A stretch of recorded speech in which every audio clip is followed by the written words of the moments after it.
Exmouth Lifeboat Station is located in Lyme Bay and is normally sheltered from the worst of the weather. But on a day in October, the weather was so bad that locals like Anne Garrett had driven to the seafront to witness the horrendous conditions.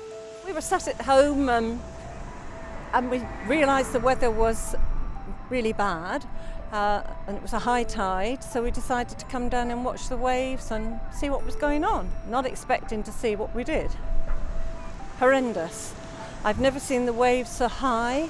The white horses, again, I've never seen anything like it down here. Just like Anne, helmsman Roger Jackson was also observing the severe sea conditions from the lifeboat station. Suddenly we saw this boat actually coming out through the actual channel behind us, and all of us said, why on earth are they going out in this? This is absolutely crazy. Because before that we were actually discussing how difficult it would have been to actually launch the boat, because it was so rough that day. It was gale force winds, it was an awful day, and we were thinking, why on earth would anybody want to actually go out in this? And I was talking to the man in the car next door to us, who fortunately had some binoculars, and we were just saying to each other how stupid it was, we can't believe it. And suddenly he said they flipped. He saw them go up in the air, so we had a mobile phone, so we dialed for the Coast Guard, and he walked to the lifeboat station and alerted everybody. Within minutes, the volunteers were kitted up and ready to launch their D-class into the surging waves. Roger was at the helm with Mark Champion and Andy Williams as crew. For us, the aim is to get that boat to sea. We knew that someone was in trouble. It was extremely difficult trying to line the boat up with the waves. It's paramount that you launch directly straight into the waves, otherwise you'll just possibly capsize as the worst case scenario, just get washed back onto the beach. The tractor driver went down. First of all, the boat swung round on the actual carriage itself with us in it, and then he had to reverse back out and then go back in again. And then with the actual lads, it was quite treacherous for them as well, because remember the other two were outside the boat trying to hold it in place. And then Colin actually got us down in, and then it was all to do with timing, training, and actually getting that boat to sea, which is, because it was like extreme conditions. There are some photographs of myself and Andy, already doing our balance in the boat job as we were launching, and we were sort of trying to shelter behind the pod and also balance the boat at the same time. And that was just as we launched, and as we got out into the swell, the waves got bigger and heavier. Because of the height of the waves, it was almost impossible to spot the upturned rib and the 4 casualties.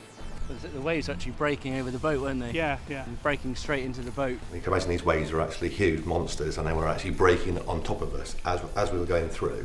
It wasn't a case of going up and over it, it was actually going up. It would break over us as we were actually going over, and then suddenly you get this great big distance down to the actual bottom of the next wave, which we would actually go falling straight down and starting to climb again. And all we were doing is trying to spot this small little craft in these huge seas. You've got the holders or the grab handles on the front of the boat, and we were literally just getting all our weight we can over the front of the boat. It's so important because of the wind that was blowing. It could have easily just pushed us over the same way as it did the rib. Having battled through the surf, the volunteers found the rib's crew in the sea, frantically trying to hold onto their upturned vessel. The rescue was far from over. How would the lifeboat get close enough to help the casualties in such terrible conditions? There's no way that we could have gone into the actual boat, because there was so much debris around, and also we were more concentrating for us not to go over, which was looking after the crew first, and then getting to the actual casualty themselves. We come alongside and we're about a boat length off them, so about 4 metres away from them, 3 or 4 metres. And we shouted the instructions, we want one at a time to swim to us. And we grabbed whatever we could, got them in the boat, made sure they were right, and then come around and then done the same again. But it was actually going through my head, I've got to look after these lads, and I've got to make sure that I keep going back in and get them. I can't give up, got to get one off and then go and basically leave the rest, because it was pretty extreme out there. We've got to go back and get all 4 lads off. With all 4 young men successfully rescued, Roger now had to get the D-class back to land safely. It would test him to the limit.